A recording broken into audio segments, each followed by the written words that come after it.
आज के धर्म संस्थापक संघ के इस FB लाइव कार्यक्रम में आप सभी मित्रों का स्वागत है। मैं संदेश धर्म संस्थापक संघ की ओर से आपका स्वागत करता हूं और ये बताना चाहता हूं कि धर्म संस्थापक संघ धर्म की स्थापना के लिए पिछले 32 सालों से कार्यरत है। इस संघ की स्थापना पूजनीय श्री गुरुजी द्वारा की गई थी और तब से धर्म की स्थापना के लिए ये कार्य कर रहा है। आज श्री पुरुषोत्तम बंधु जी जबलपुर के अपने साथी हैं, उनके द्वारा प्रश्न पूछा गया है। गुरुजी, श्री बंधु जी ने पूछा है कि धर्म वास्तव में है क्या। जैसे अपनी संस्था का नाम धर्म संस्थापक संघ है, अपना सारा साहित्य धर्म नाम के प्रत्यय के साथ में, उपसर्ग के साथ में शुरू होता है। जैसे धर्म धारा, धर्म संगीत, धर्म गीता, धर्म योग, धर्म शतक। तो आखिर इन सब में धर्म जोड़ने का मतलब क्या औचित्य, क्या मंतव्य है और धर्म का स्वरूप है क्या। क्योंकि धर्म को लेकर के, धर्म एक ऐसा पेचीदा शब्द आज बन गया है जिसको लेकर के बड़ा डिलेमा की स्थिति है। कोई कंफर्म नहीं है कि धर्म माने है क्या। धर्म के ऊपर बड़ा विवाद सुना जाता है। कोई कहता है कि हिंदू राष्ट्र बना देंगे, कोई कुछ कहता है, और इन सबको सुन के तो ऐसा लगता है कि धर्म का वास्तविक स्वरूप किसी को पता ही नहीं है। तो धर्म मतलब है क्या। जैसे हम लोग ये देखते हैं, आपने ये 4 आयामी ये स्वास्तिक को इसका सिंबल लिया हुआ है, प्रतीक लिया हुआ है। तो ये मतलब 4 आयामों का मतलब क्या है इसमें, और धर्म का मतलब वास्तविक स्वरूप क्या है, ये आज आपसे हम लोग जानने के इच्छुक हैं।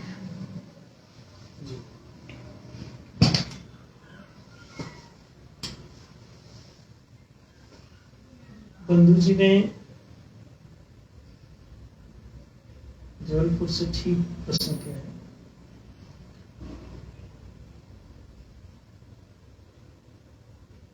ये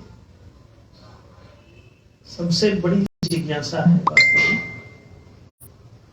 धर्म क्या है, ये बहुत बड़ा प्रश्न है और पूरी दुनिया के मस्तिष्क में उपजने वाली तमाम बातों में से एक है और सबसे महत्वपूर्ण है।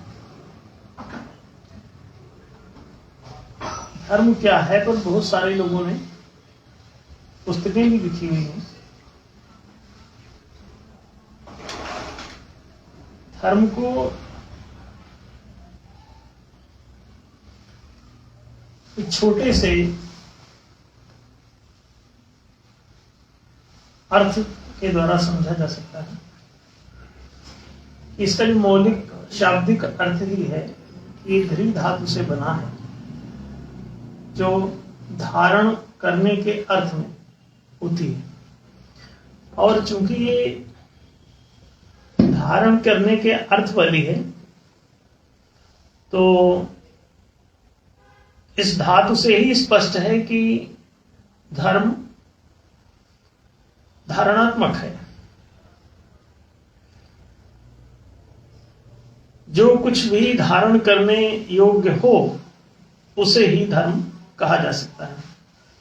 अब विचार ये है कि इस दुनिया में धारण करने योग्य है क्या। अगर धारण करने योग्य मार्ग ही धर्म है तो सवाल ये उठता है कि फिर धारण करने योग्य कोई चीज क्या हो सकती है, क्या उसकी धारणीयता का आधार क्या है। तो ये भी बात बड़ी साफ है कि इस दुनिया में 2 प्रकार की बातें होती हैं। एक बात सही होती है और एक गलत होती है। तो इस संसार में तमाम ज्ञान विज्ञान के शोधों, अनुसंधानों, अन्वेषणों, हर प्रकार की रिसर्चों, प्रयोगों, एक्सपेरिमेंट्स आदि के द्वारा सही और गलत का निष्कर्ष निकलता रहता है। अब इन तमाम शोधों, अनुसंधानों, प्रयोगों के जरिए जो बात सही सिद्ध हो जाया करे अंतिम रूप से, और उसकी कोई काट ना हो, उसका कोई अभी ऐसी कोई चीज ना हो जो उसको क्रॉस करती हो, तो आप ये समझ लीजिए कि ऐसी हर अंतिम रूप से जो निष्कर्षित बात है, अत्यंतिम रूप से सिद्ध बात है,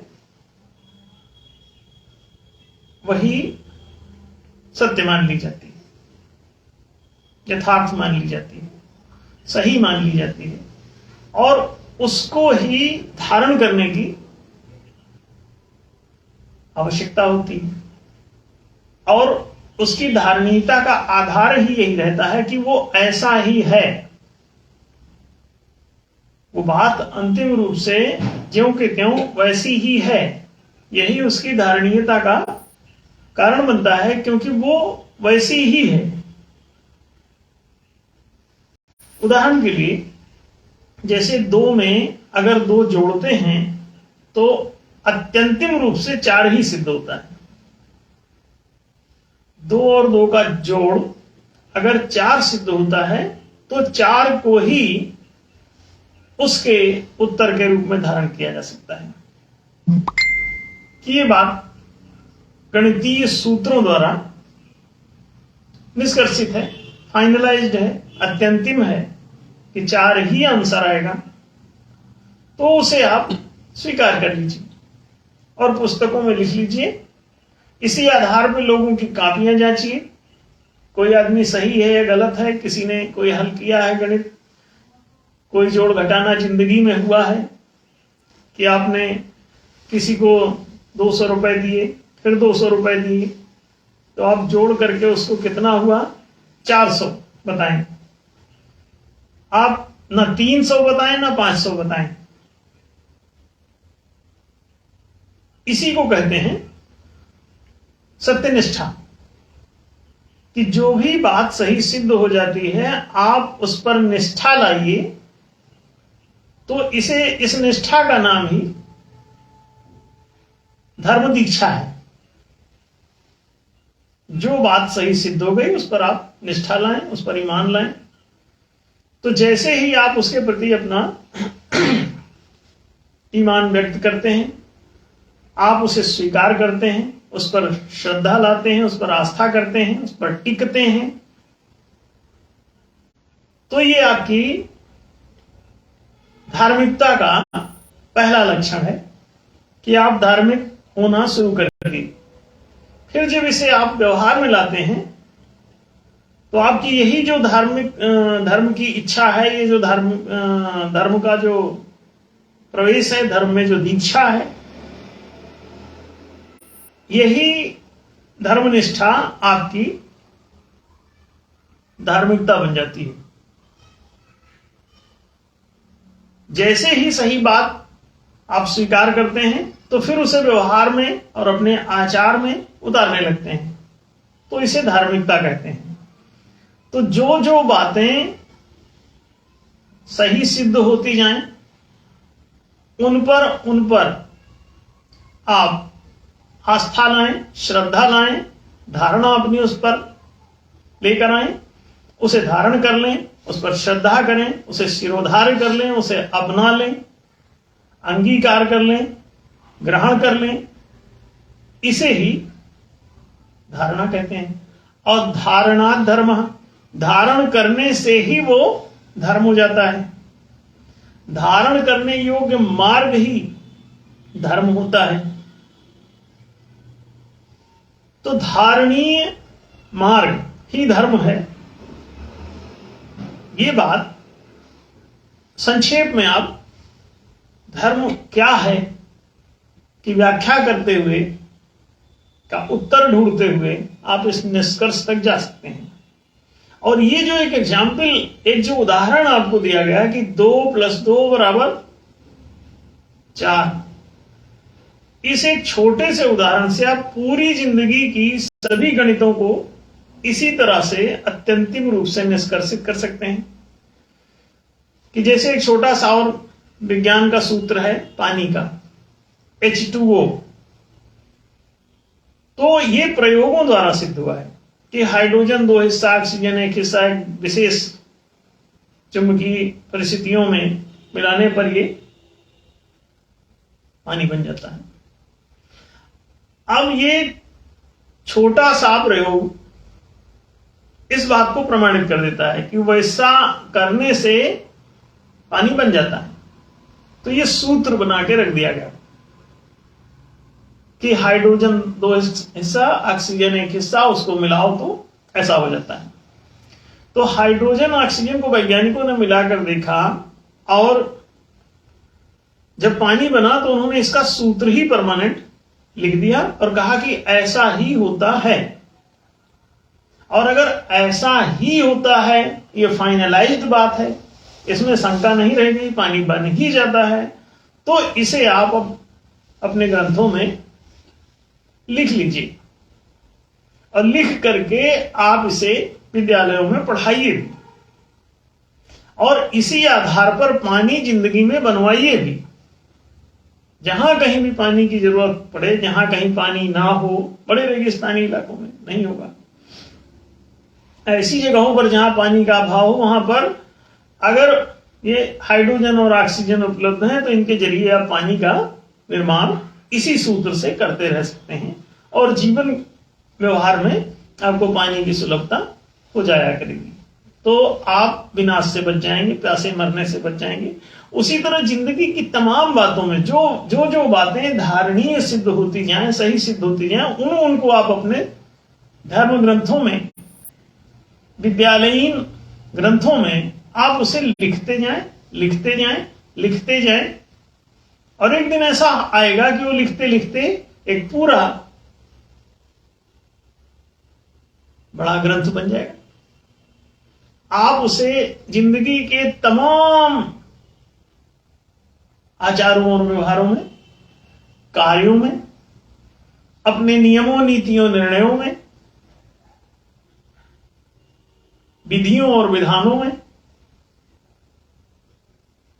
कोर्ट के निर्णयों में, इन्हीं बातों पर आधारित फैसले कर सकते हैं। विधेयक बनाते समय उन्हीं तमाम बातों को, जो उससे संबंधित निष्कर्षित बातें हैं, उनके आधार पर आप विधान बना सकते हैं, नीतियां बना सकते हैं, कोर्ट में निर्णय दे सकते हैं, फैसले।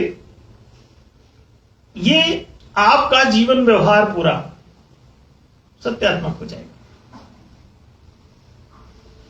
अब इस सत्य की खोज निरंतर जारी रहती है सभी विषयों में और जो बातें खोजी जा चुकी होती हैं उनको ज्ञान विज्ञान के निष्कर्षित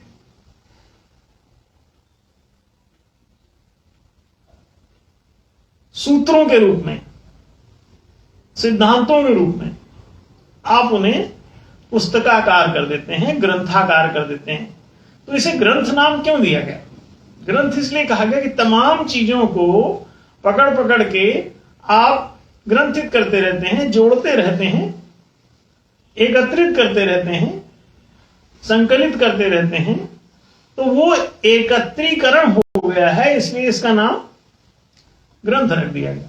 ग्रंथ का मतलब है एक संग्रहित तमाम बातों का संकलन, तमाम चीजों को ग्रंथिबद्ध कर दिया गया, पकड़ के जोड़ दिया गया, छोटे छोटे तमाम टुकड़ों को पकड़ पकड़ के जोड़ दिया गया, तो इसलिए वो ग्रंथ बन गया।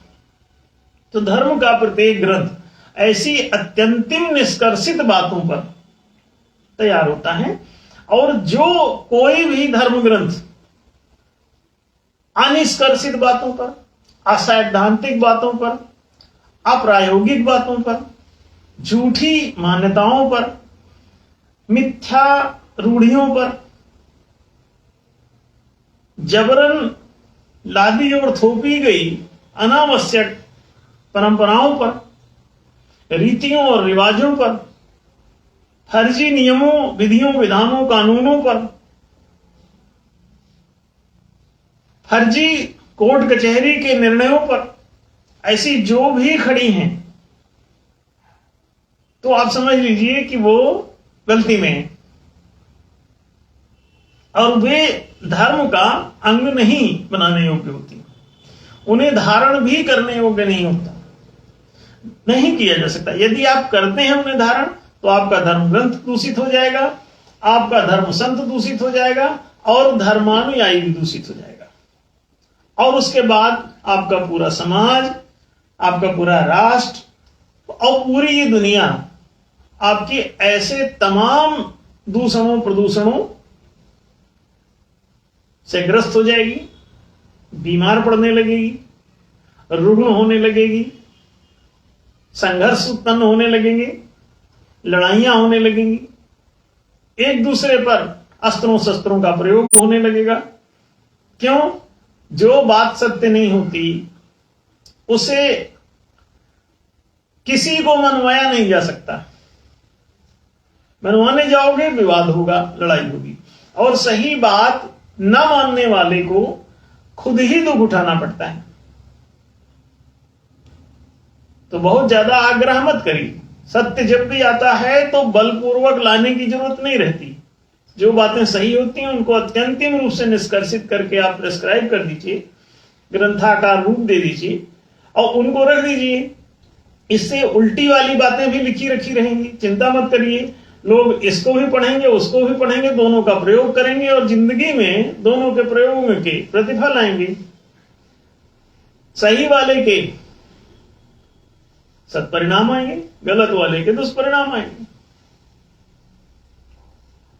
एक से दुर्भाग्य बनेगा, एक से सौभाग्य बनेगा। अब कौन सा वाला लोग अपनाएंगे? दुर्भाग्य बनाना कौन पसंद करेगा? दुष्परिणाम भोगना कौन पसंद करेगा? दुर्गति झेलना कौन पसंद करेगा? यदि बात दूषित है, असत है, गलत है, झूठी मान्यताओं, रूढ़ियों, फर्जी परंपराओं, फर्जी कानूनों, फर्जी नियमों, फर्जी संविधानों पर आधारित है तो वो अपने आप ही ध्वस्त हो जाएगा और राष्ट्र बर्बाद हो जाएगा। उसमें गरीबी बढ़ेगी, भुखमरी बढ़ेगी, तबाही बढ़ेगी, अशिक्षा बढ़ेगी, बेरोजगारी बढ़ेगी, उसमें असुविधाएं बढ़ेंगी, वो सिंधु घाटी की सभ्यता की तरह बर्बाद हो जाएगा। आप चिंता मत करिए, कोई भी राष्ट्र जो सत्य का उल्लंघन करता है उसका सर्वनाश हो जाता है। कोई भी व्यक्ति जो सत्य का उल्लंघन करता है उसका भी सर्वनाश हो जाता है। उसके जीवन की सारी बातें ही उसकी नष्ट होने लगती हैं। तो ये चिंता का विषय नहीं है। बड़ी बड़ी सभ्यताएं नष्ट हो गई, यूनान, मिस्र, रोमा सब मिट गए जहां से। और हिंदुस्तानी कहते हैं क्या बात है कि हस्ती मिटती नहीं हमारी, लेकिन ये झूठ है। सिंधु घाटी की सभ्यता भी पूरी नष्ट हुई। हिंदुस्तान और हिंदूवाद सब वही था, तो इनका भी सब कुछ नष्ट हुआ है। इसलिए यूनान, मिस्र, रोमा सब मिट गए जहां से, और हिंदुस्तान की सिंधु घाटी भी मिट गई जहां से। उसका भी एक आदमी पकड़ा नहीं जाता कहां सब चले गए और अचानक सब नष्ट हो गए। कहते हैं पाप का बोझ बढ़ता चला जाए तो एक दिन तुम्हारा सर्वनाश हो जाता है। सर्वनाश माने पूरी तरह से नाश। समझ में नहीं आ रहा है कि मिस्र के पिरामिड बनाने वाले वो लोग कौन थे, उनकी संतानें कहां चली गई। आज भी समझ नहीं पा रहे हो कि वो बना कैसे। आज भी समझ नहीं पा रहे हो कि हिंदुस्तान के अजंता एलोरा की गुफाएं बनी किस। इतने विशालकाय मंदिर हैं जिनको निर्माण ही करना संभव नहीं। तो इतनी ऊंची सभ्यता कहां थी, कैसे थी, कैसे यहां तक विकास हो गया कि आज भी आपके पास टेक्नोलॉजी नहीं है कि आप 400 450 फुट ऊंचाई पर मिस्र के पिरामिडों के ऊपर आप 50-50 टन 70-70 टन के पत्थर वहां रख दोगे। कहां से रख दोगे? बहुत वजनदार पत्थर सब लगे हुए हैं उसमें और बड़े सिस्टमेटिक ढंग से रखे लगे हुए हैं, तो वो कैसे कोई लगाएगा? ये सब विचार का विषय। अभी मिस्र का एक कोई पिलर दिखा रहा था, वो इतना मोटा पिलर है, वो सीधा खड़ा है, उसके ऊपर भी बहुत वजनदार पत्थर रखा हुआ है। उसको खड़ा ही करना मुश्किल है, और उसके बाद फिर उसके ऊपर पत्थर रखने कौन गया होगा उतनी ऊंचाई पर? कि अब आप जाइए सैकड़ों फुट ऊपर पत्थर रखिए, तो कैसे रखेंगे उसको? खड़ा भी कैसे करोगे? अद्भुत है। अब वो खड़ा होने के बाद खड़ा कैसे रहेगा? सिंगल एक पिलर खड़ा है, चट्टान पत्थर की।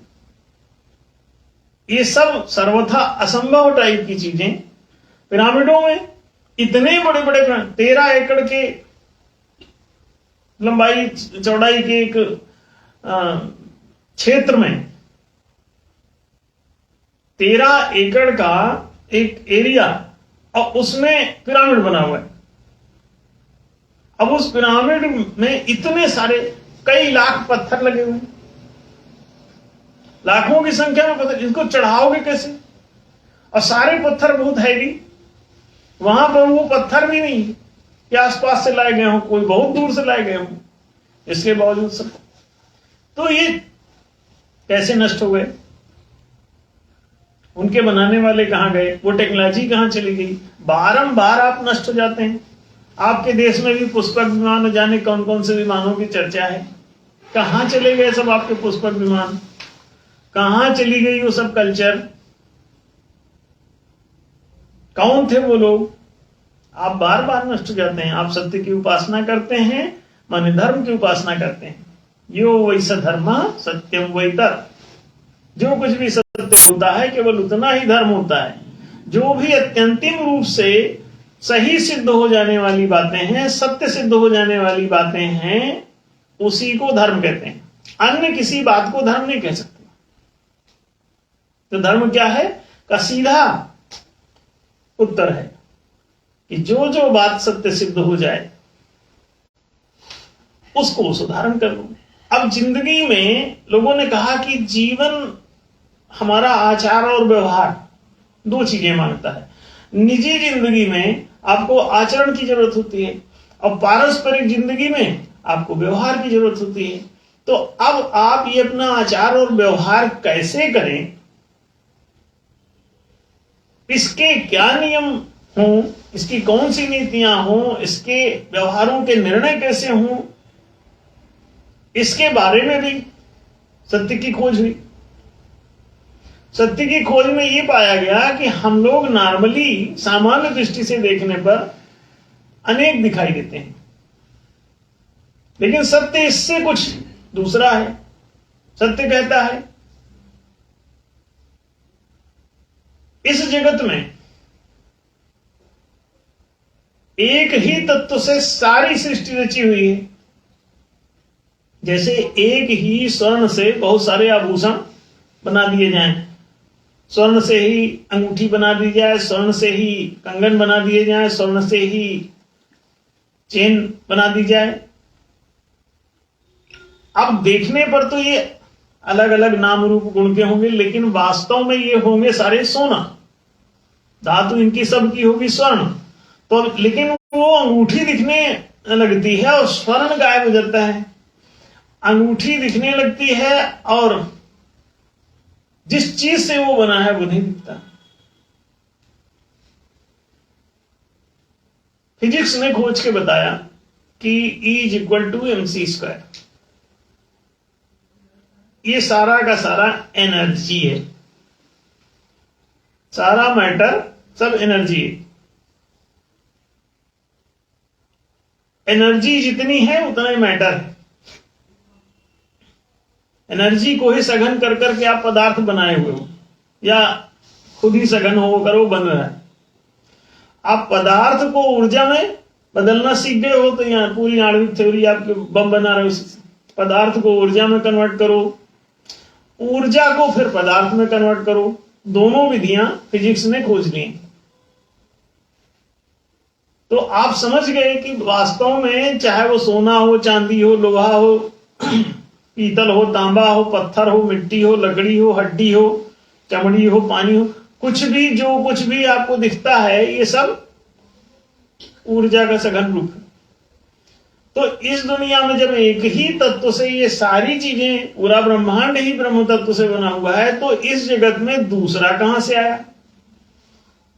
तो इसीलिए उपनिषद का एक श्लोक है जो कहता है तत्र को मोह कह सो कह एकत्वम अनुपस्थित। इस अनेकता में एकता को देख लेने पर हर प्रकार के दुख शोक संघर्ष मिट जाते हैं।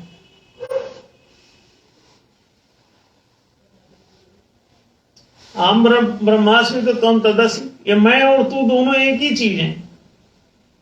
तो इनके बीच में यदि व्यवहार करना हो तो क्या करना पड़ेगा? अब इस एकात्मता के सिद्धांत पर आधारित व्यवहार करें अथवा इसके विपरीत कि मैं कुछ और है तू कुछ और है, एक ही तत्व के बने हुए हैं, इस सत्य की खोज हो गई। अब इस सत्य के अनुसार व्यवहार करना है अथवा आप अपनी मान्यताओं के अनुसार करेंगे कि आप एक तरफ हैं दूसरी तरफ वो आपका वो दुश्मन है। अगर एकात्मता ही सत्य है तो इसमें पारस्परिक मित्रता की जरूरत है। अगर दूसरा कोई है ही नहीं तो मित्रवत रहो, अब दूसरा कोई है तब दुश्मन की बात उठेगी। दूषित है मन जिसका, जो दूसरेपन के भाव से जो भरा हुआ है, मैं को तू से भिन्न मानता है। अगर एक ही समुद्र का पानी सभी बोतलों में भरा हुआ हो और सब बोतलें उसी में नाच कूद रही, तो ये तो बात सीधी सी है कि अहंकार का ढक्कन अगर न लगा हुआ हो तो सबका पानी जुड़ा रहता है। अज्ञान रूपी अहंकार का ढक्कन कस दिया जाए बोतलों के मुंह पर तो अंदर अंदर का सबका पानी एक दूसरे से कट जाएगा, अब कटा हुआ दिखाई देगा। आप अज्ञान के अहंकार का ढक्कन उतार लीजिए तो सभी बोतलों का पानी एक है। एक आपने सुना होगा, कबीर का एक दोहा है जो कहते हैं जल में कुंभ कुंभ में जल है और भीतर बाहर पानी, अब फूट कुंभ जल जल ही समाना, यह तत् कहते ज्ञानी। ये तात्विक दर्शन ज्ञानी जन आपको बताते हैं। और क्या बताते हैं? कि सभी घड़ों में एक ही समुद्र का पानी, आप पंच तत्वों से ही बने हैं और पांचों तत्व एक ही तत्व से बने हैं। अब लीजिए, तो इस दुनिया में एकात्मता ही सत्य है। अब जब एकात्मता सत्य है तो पारस्परिक संघर्ष वाला धर्म कहां से ले आए? अब इस सत्य को स्वीकार करने वाले जितने होंगे वो सब धार्मिक हो जाएंगे, और जितने भी इस एकात्मता के सत्य को स्वीकार नहीं कर रहे होंगे वो सब अधार्मिक हो जाएंगे। ये तो ऑटोमेटिक है। और जैसे ही इस एकात्म दर्शन को आप स्वीकार करते हैं तो मैं तू के संघर्ष आपके मिट जाते हैं और दोनों के लिए आप समाधिकारिता उत्पन्न करते हैं। मैं के समान ही तू के लिए हिताधिकारता करते हैं। अब इसी से सारी लड़ाई समाप्त हो जाती है। जो लोग भी इस समानिताधिकारिता से सहमत हैं वो सब के सब सनातन धर्मी हो जाएंगे, क्योंकि सत्य ही शाश्वत और सनातन है। क्यों? 2 + 2 = 4 पहले भी होता था, 2 + 2 = 4 आज भी होता है, 2 + 2 = 4 आगे भी रहेगा। तो जो बात सत्य होती है वो शाश्वत और सनातन होती है। तो अगर सत्य को स्वीकार करने वाले, धारण करने वाले लोग ही अगर इस दुनिया में हो तो वो सब सनातन धर्मी कहलाएंगे। तो जहां कहीं भी कोई आदमी सत्य बात को मान जाता है, सही बात को मान जाता है, उसके अनुसार आचार व्यवहार अपनाने लगता है तो उसे सनातन धर्मी कहते हैं, सद्धर्मी कहते हैं कि सत्य के अनुकूल ये सारी बात मान जाते हैं। तो जो कोई भी सही बात मान जाता हो वो उसके अनुसार आचार व्यवहार करेगा। तो सत्य की जब ये खोज हुई, इस दुनिया में सारा का सारा एक ही तत्व से बना है, तो यहां जो मैं तू के बीच में संघर्ष है ये गलत व्यवहार है। सत्य का व्यवहार ये है कि तुम्हारे भीतर दूसरों के लिए प्रेम होना चाहिए, दूसरों के लिए न्याय होना चाहिए, दूसरों के साथ पुण्यात्मक व्यवहार होना चाहिए, पापाचरण नहीं होना चाहिए। तो सत्य की घोषणा यह है कि तुम प्रेम, न्याय और पुण्य के व्यवहार को स्वीकार करो। सत्य जब आपके व्यक्तिगत जीवन में धारण हो जाता है तो आपके अंदर से 3 प्रकार की बातें निकलती हैं। आपकी आत्मा में अगर सत्य आ चुका है, स्वीकृत हो चुका है, तो 3 प्रकार की बातें उठेंगी। आपके हृदय में प्रेम जाग जाएगा, और आपकी बुद्धि में न्याय जाग जाएगा, और आपके शरीर में पुण्य जाग जाएगा।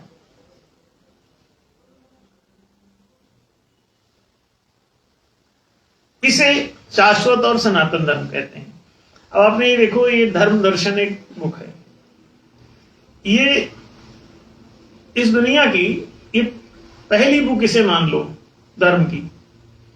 अब इस बुक को, इस ग्रंथ को पढ़ने पर आपको सत्य के अनुरूप सारे के सारे जीवन व्यवहार और आचार संबंधी सभी प्रकार के निर्देशन, मार्गदर्शन इसमें प्राप्त हो जाते हैं। अब इसके अनुसार चलने पर जीवन अपने आप सनातन धर्मी हो जाता है, जीवन स्वतः ही सात्विक हो जाता है, आप धार्मिक हो जाते हैं, और सत्यात्मक सिद्धांत पर आधारित जैसे ही आप अपने जीवन को खड़ा करते हैं तो प्रेमपूर्ण, न्यायपूर्ण और पुण्यात्मक हो जाते हैं, और आपका संघर्ष समाप्त हो जाता है बाहर दूसरों के साथ। तो धार्मिकता का सारा संबंध ही सत्य से है, और सत्य की घोषणा इतनी है, सत्य भी एक सूत्र ही है, शब्द। इसमें सा और ता 2 अक्षरों का संयोग है। सत्य एक शब्द है, इस शब्द में 2 चीजें जुड़ी हुई। प्रत्येक अक्षर, संस्कृत का प्रत्येक अक्षर सार्थक है, अनावश्यक नहीं। तो सा और ता सनोति और तनोति के अर्थ में है, सनह और तनह के अर्थ में है। इसीलिए सत्य ही सनातन के नाम से जाना जाता है। तो सनह माने आधार, तनह माने विस्तार।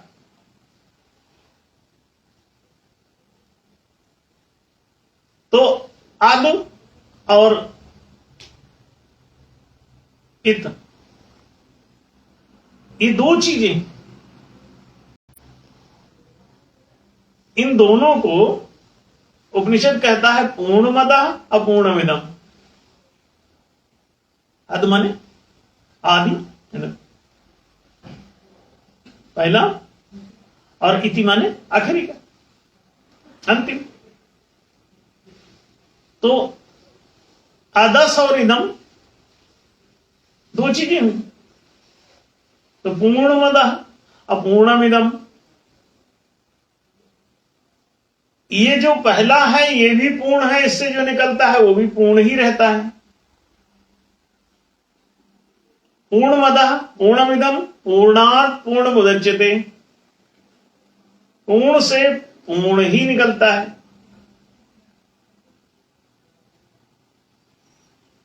अब पूर्णस्य पूर्णमादाय, पूर्ण का पूर्ण निकाल लेने पर पूर्णमेवावशिष्यते, पूर्ण ही पीछे शेष रहता है। जैसे आपने एक गुलाब का पौधा लगाया, एक गमले में लगा है, उसमें से वो पूरा एक पेड़ वो आपको दिख रहा है, पेड़ एक लगा है उसमें। आप एक दिन दूसरा गमला लाए, उसमें आपने मिट्टी डाला, आपने सोचा कि इसमें एक और पेड़ लगा दें। तो किसी ने समझाया कि इस दुनिया में सब एक ही का विस्तार है। तो आपने कहा कैसे? तो उसने बताया कि आप कैंची लाओ और ये जो पहला वाला पौधा है इसी में से एक शाखा निकाल के आप बगल में लगा दो। तो ये एक ही पेड़ आपको 2 दिखने लगेगा। अभी तो एक ही है वो पूरा, लेकिन जैसे ही शाखा को बगल में लगाओगे तो पूरा का पूरा पेड़ इसमें से पूर्णात पूर्ण मुदच्यते, इस पूर्ण वृक्ष से दूसरा भी पूर्ण वृक्ष ही निकल आता है और वो भी उसी तरह से फंक्शन करता है, वैसे बढ़ता है, पत्ते निकलते हैं, फूलता है, फलता है, सब कुछ काम वैसे ही करता है। पूर्णात पूर्ण मुदच्यते, और जैसे ही बगल में दूसरा लगाए तो पूर्णमद और पूर्णमिदम्। वो जो आधार वृक्ष था वही विस्तार वृक्ष है, वो जो पिता वृक्ष था वही संतान वृक्ष, अब पुत्र वही, तो पिता पुत्र आधार और विस्तार ये दोनों वास्तव में वही रहते हैं। तो ये जो कोई भी आपने कहा कि भाई आदम के संतान है तो सब आदमी हैं, किसी ने हिंदू लोग बोले मनु के संतान है सब मनुष्य हैं, तो आप यही तो घोषणा कर रहे हो कि वो सब एक ही के विस्तार है। आप किसी को भी बोलते हो आदमी है, ये लोग किसी को भी बोलते हैं मनुष्य हैं, अपनी अपनी भाषा में कुछ भी अल्ल बल्ल बोल रहे हो, लेकिन बोल तो एक ही बात रहे हो सब लोग, क्या कि एक पिता की सब संतान। तो जब ये सब एक ही पिता की संतान हैं तो इनके बीच में पारस्परिक संघर्ष कहां से आया? जैसे ही तुम सत्य को स्वीकार करोगे तभी तुम धार्मिक होगे। तो यो वैसा धर्म सत्यम वही तत्,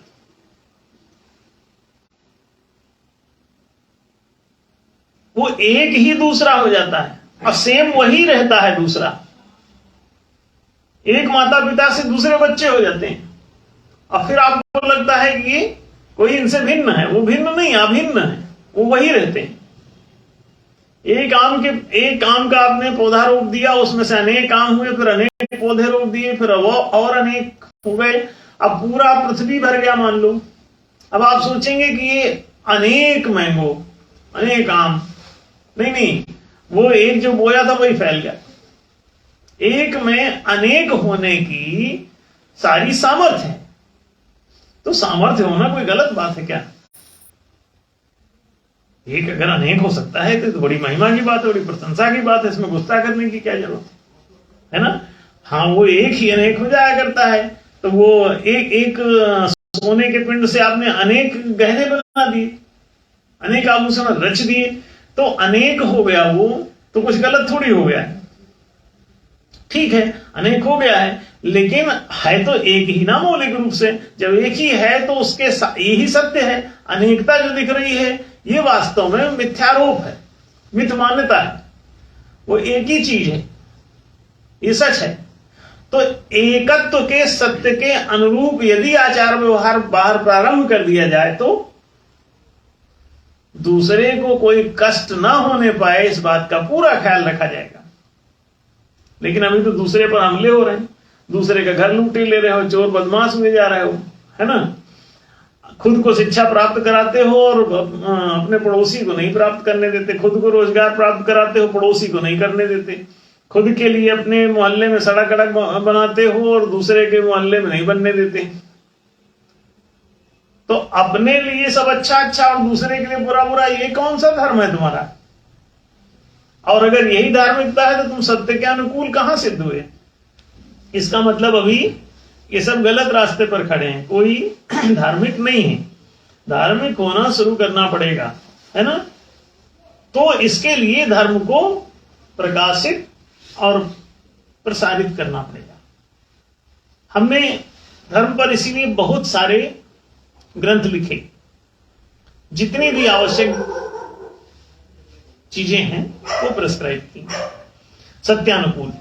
तो इसीलिए अब वो धर्म है, इसीलिए पूछा गया है कि सभी पुस्तकों में धर्म दर्शन, धर्म सिद्धांत, धर्म शास्त्रिका, धर्म तमाम ऐसे नामों से आपने लिखा है। तो हाँ, वो इसलिए ताकि आपको पता चले कि वो सब धर्म है, सत्य के अनुकूल है, धारण करने योग्य है, इसलिए उसके नाम में सभी में धर्म सरिता, धर्म संगीत, धर्म सिद्धांत, अब ये धर्म दर्शन, ये सब आपको इसलिए मिलता है क्योंकि वो सब धारण करने योग्य है और धर्म से संबंधित हैं ये पुस्तकें, इसलिए आपको पता रहे।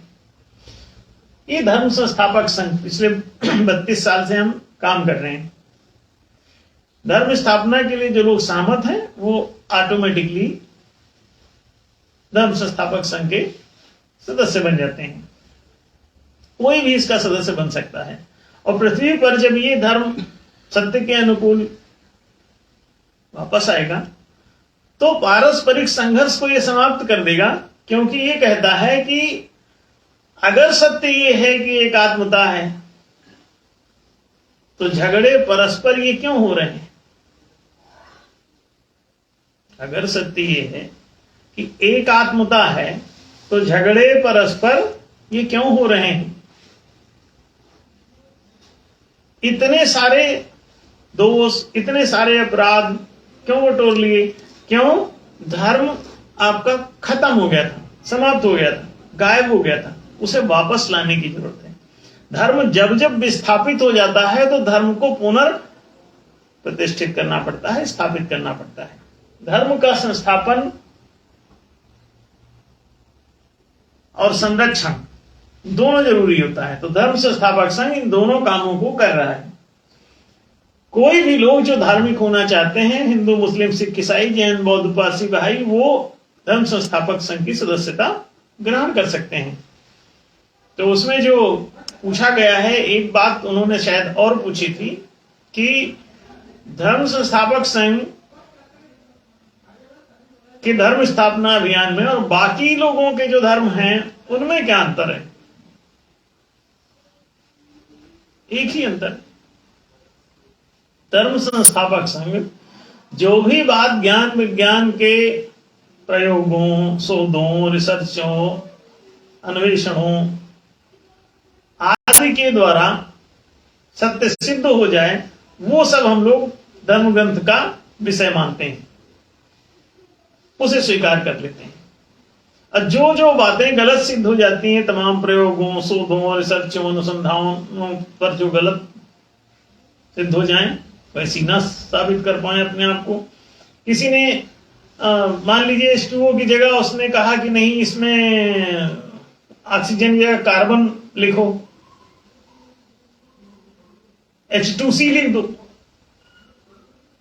तो फिर कहना पड़ेगा कि चलो एक्सपेरिमेंट करो, अब पानी बना के दिखाओ, तब मानेंगे कि पानी का सूत्र है, तब फिर पुस्तक में लिखेंगे कि हाँ ये पानी का सूत्र, नहीं तो क्यों लिखेंगे। तो धर्म ग्रंथ वही है जिसमें अत्यंतिम रूप से बातें प्रमाणित हो जाए, और जो बातें अप्रामाणिक हैं उनको लिखने की जरूरत नहीं, उनको मानने की भी जरूरत नहीं। तो धर्म संस्थापक संघ द्वारा लाया जाने वाला धर्म और इसकी धार्मिकता बाहर के चलने वाले धर्मों से इस तरह से भिन्न है कि ये जो भी बात सत्य सिद्ध हो जाती है उस पर ही अमल करता है। ये ताजा तरीन है, शाश्वत और सनातन है, नित्य नूतन है, चिर पुरातन है, इसीलिए ये शाश्वत और सनातन है। क्योंकि जो भी बात अगर 2 + 2 = 4 है तो वो सब सनातन धर्म है, उसको मानने के लिए ये राजी। तो जिंदगी के समस्त आचारों व्यवहारों के जितने भी नियम सत्यानुकूल सिद्ध हो जाएं, उनको सबको स्वीकारना, लागू करना, और जो एक्सेप्ट करता है उसी पर लागू करना, जबरन नहीं किसी पर। तो जो लोग शिक्षित हैं, समझदार हैं, वो जानते ही हैं कि 2 + 2 = 4 ही होगा, तो वही ठीक है। अगर एक है तत्व रचा संसारा, ये बात विज्ञान के प्रयोगों द्वारा सिद्ध हो गई है, E = mc²। सारा जगत अखंड है कि मत भरमो जग कोई। ये जो द्वंद्व द्वैत दिखाई देता है, ये वास्तव में सारे द्वंद्व एक के ही विस्तार है, इसलिए इस दुनिया में कोई द्वैत नहीं है, इसमें अद्वितीयता ही है। तो सबके बीच में, सभी इकाइयों के बीच में मित्रतापूर्ण व्यवहार की जरूरत होती है, शत्रुतापूर्ण व्यवहार की जरूरत नहीं होती है। तो सबको शिक्षा, सबको रोजगार, सबको आवासीय सुविधा, सबको चिकित्सा आदि संरक्षण सुलभ हो, ऐसी नीति ही जाहिर है धर्म सम्मत होगी। अन्य कोई बात कैसे धर्म सम्मत हो सकती है? लेकिन ऐसा दुनिया के किसी धर्म में नहीं है। और ये सनातन धर्म जो हम लोग ला रहे हैं, इसमें यह है।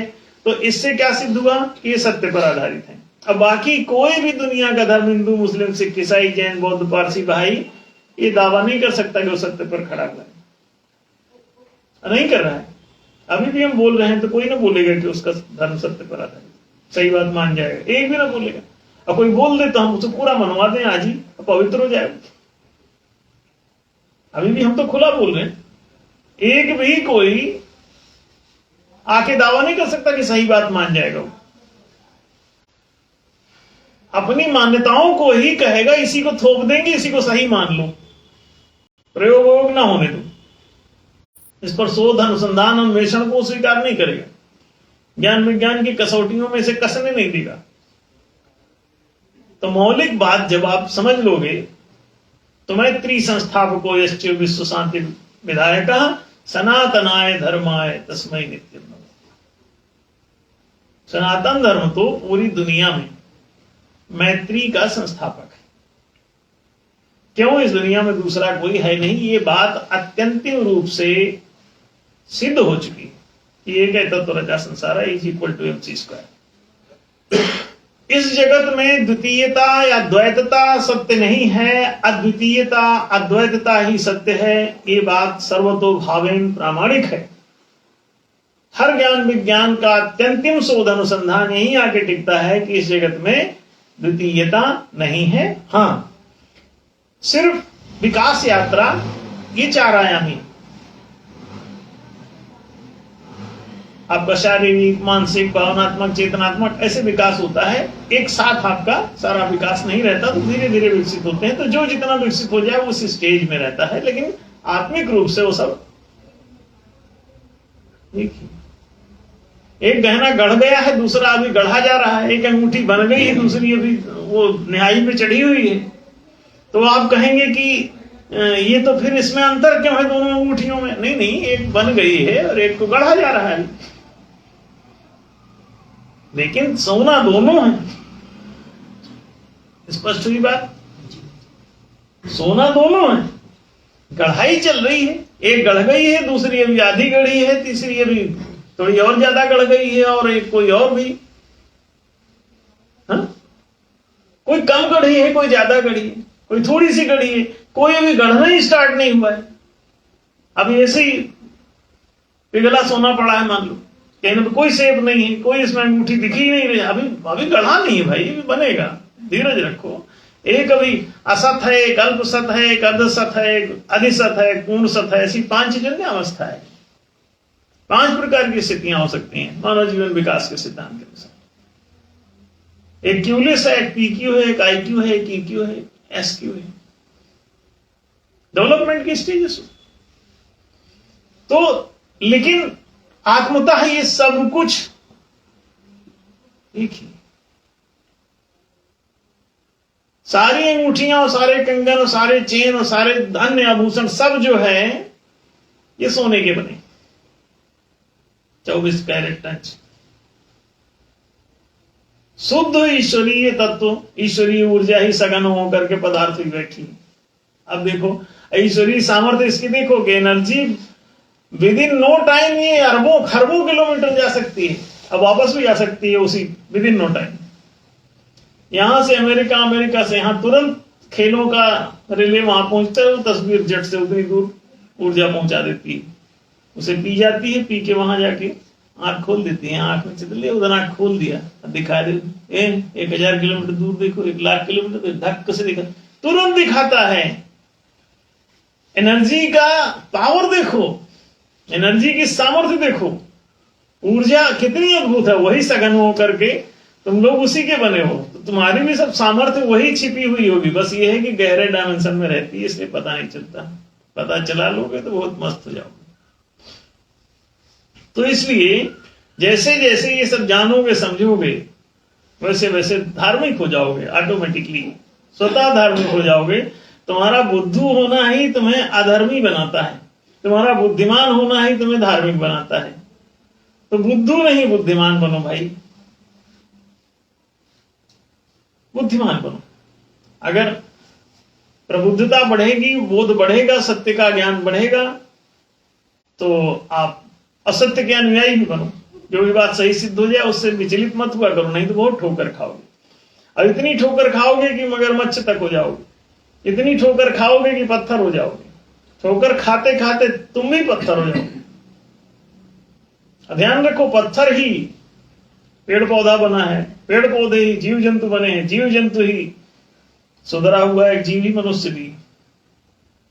अब फिर इसमें एक शारीरिक दशा में, एक मानसिक दशा में, एक भावनात्मक दशा में, एक चेतनात्मक दशा में। इन्हीं को प्राचीन काल में शूद्र, वैश्य, क्षत्रिय, ब्राह्मण कहा गया था। आप लोग जातिवाद में फंस गए।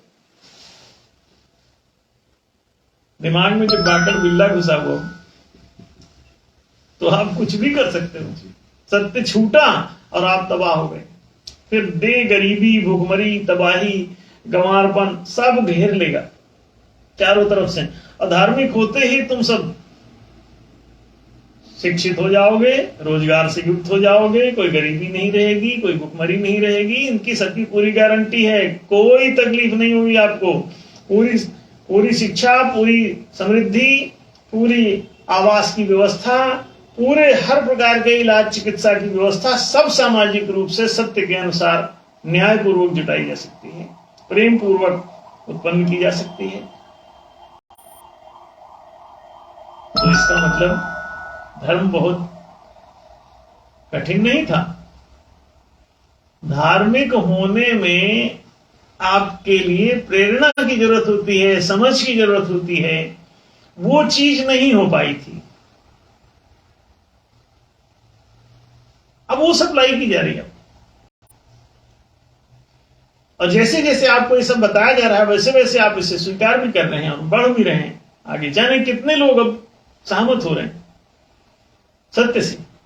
ये बातें सत्य, सत्य प्रेम न्यायपूर्ण ही शाश्वत और सनातन धर्म। ये वो इस धर्म सत्यम वो इस तत्व। कोई भी हर ग्रंथ तो यही कहता था। आप लोग सत्य पर ना शोध किए, ना अनुसंधान किए, ना उसके अनुसार अपने नियम नीति निर्णय बनाए, ना आचार व्यवहार के कानून तैयार किए और फंस गए, तकलीफें उठाते रहे। तो धर्म संस्थापक संघ समस्त तकलीफों का समाधान है, समस्त समस्याओं का हल है, समस्त संकटों का निवारण है। चाहे वो संकट गरीबी हो, चाहे वो संकट अशिक्षा हो, चाहे वो संकट अपराध हो, चाहे वो संकट किसी भी क्षेत्र में, बीमारी ही क्यों ना हो, हर संकट का समाधान सत्य में निहित है। सत्य के अनुसार आचार व्यवहार में निहित है। हर संकट का हल है। जहां जहां धर्म है वहां वहां संकट कहां टिकेगा। अधर्म ही समस्त प्रकार के संकट है, दुख है, तकलीफें हैं। तो सारा दैन्य, दरिद्रता, दुख और दासता, ये चारों चीजें अधर्म के कारण आई थी। आप सोचते हैं कि अंग्रेजों ने आपको दास बनाया, आप सोचते हैं मुगलों ने दास बनाया, आप सोचते हैं कि राजाओं ने दास बनाया, आप सोचते हैं कि अडानी अंबानी ने दास बनाया, आप सोचते हैं कि कोई मोदी जी और अमित शाह जी आपको गुलाम बनाए हुए हैं। आप सोचेंगे कि कोई सोनिया जी का फैमिली गुलाम बनाया है, कोई गांधी जी का फैमिली गुलाम बनाया है, कोई अंबेडकर को सोचता है कि ये गुलाम बनाए हुए हैं, कोई मायावती को सोचता है, कोई किसी को भी सोच। ऐसे सोचने से क्या लाभ है? अधर्म गुलाम बनाता है। अधर्म के कारण तुम गुलाम हो जाते हो। तुमको कोई गुलाम इस दुनिया में नहीं बना सकता अगर तुम सत्य की उपासना करते हो। तुम सत्य को तुम स्वीकार कर लेते हो, सत्य के अनुसार अपना आचार व्यवहार अपनाते हो, तो तुम सदा सदा के लिए गुलामी से मुक्त हो। तुम्हें कोई दास नहीं बना सकता, दरिद्र नहीं बना सकता, दुखी नहीं कर सकता। तुमको इन समस्त समस्याओं का हल है। कोई तुमको दीनहीन नहीं बना सकता, दरिद्रता और गरीबी में नहीं फंसा सकता। धर्म तुम्हारी जिंदगी को चकाचक बनाता है। धर्म तुम्हारी जिंदगी को हर चीज देता है, सद्गुण, समृद्धि, सुख और स्वास्थ्य, सब कुछ देता है। धार्मिकता की ओर बढ़ो, सत्य का अनुसरण करो। सत्य ही शाश्वत और सनातन धर्म है। आपने पढ़ा होगा, रामचरितमानस में भी आप पढ़ते हो, धर्म न दूसर सत्य समाना, आगम निगम पुराण बखाना। सारे आगम निगम पुराण माने उपनिषद, वेद, पुराण सब वही कह रहे थे और आप माने नहीं। जीसस ने वही कहा, कबीर ने वही कहा, नानक ने वही कहा, मोहम्मद वही बोला, और तुम अपनी मर्जी का सब कुछ बनाते चले जाते हो। मोहम्मद ने कहा इंसाफ से रहो, ब्याजखोरी हराम है। आज तक ब्याज छोड़े? रेपो रेट हर कंट्री में लगाए हुए हो, और रेपो रेट जहां हटा भी देते हो तो वहां पर मुद्रा नहीं देते, जनता का डायरेक्ट अकाउंट नहीं खोलते रिजर्व बैंक में। आप डायरेक्ट अकाउंट खोल दो, रेपो रेट हटा दो, एक भी कोई गरीब, भूखमरा, बेरोजगार कहीं भी दुनिया में पाया जाए तो सारी जवाबदारी हमारी। एक छोटा सा हम बात करें, आरबीआई को हमने लिखा कि इसे हटा दो, काहे इस देश को दुखों से भरे हुए, दरिद्रता से भरे हुए। प्रधानमंत्री को लिखा, वित्त मंत्री को लिखा,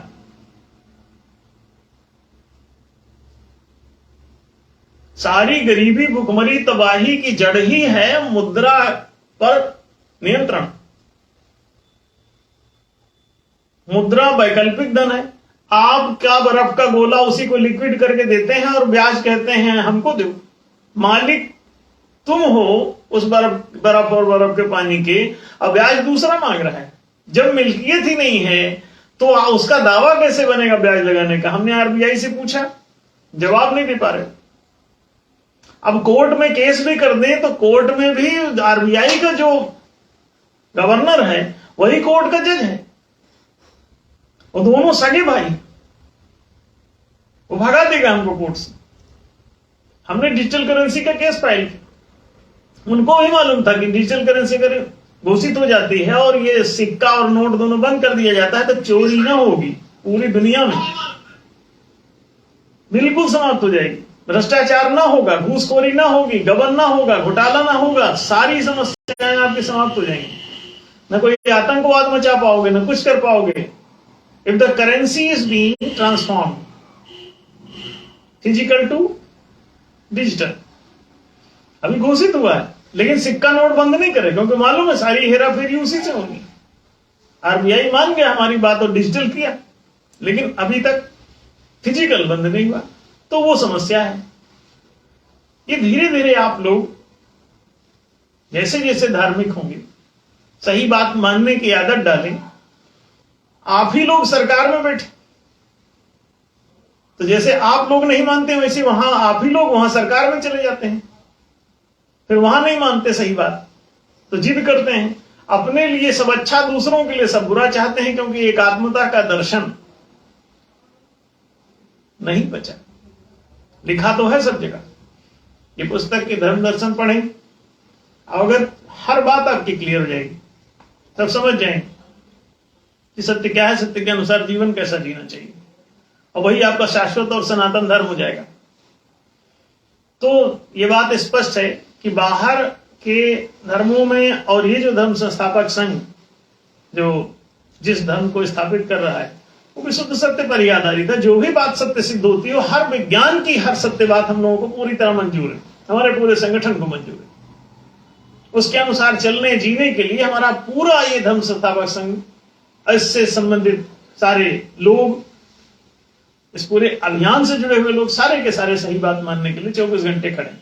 और दुनिया के जो लोग भी सही बात मान जाने के लिए तैयार हों, ज्ञान विज्ञान सम्मत, अंधविश्वास पर आधारित नहीं, वो निश्चित रूप से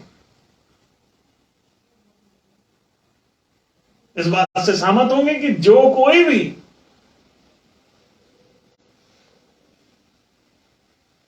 सत्यात्मक है वही धार्मिक है।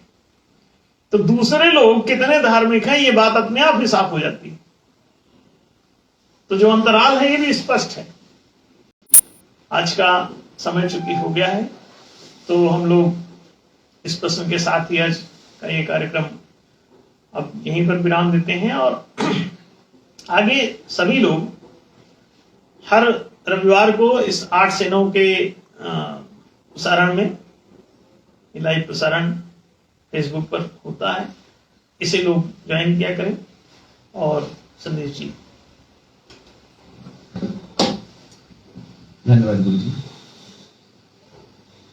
आज हम लोगों ने चर्चा की गुरुजी साहब में धर्म क्या है, इतना स्पष्ट वक्तव्य सुनने के बाद में यह कहा जा सकता है कि इस वक्तव्य को जिस दिन दुनिया के लोग समझ गए, उन तक पहुंच गया, उस दिन इस दुनिया में जितने भी झगड़े धर्म को लेकर हैं वो उनमें से एक भी नहीं बचने वाला, क्योंकि अल्टीमेटली जो सही बात है, जो सत्य है, वही धर्म होती है। तो इसके बाद में झगड़े का विषय कहीं बनता ही नहीं है।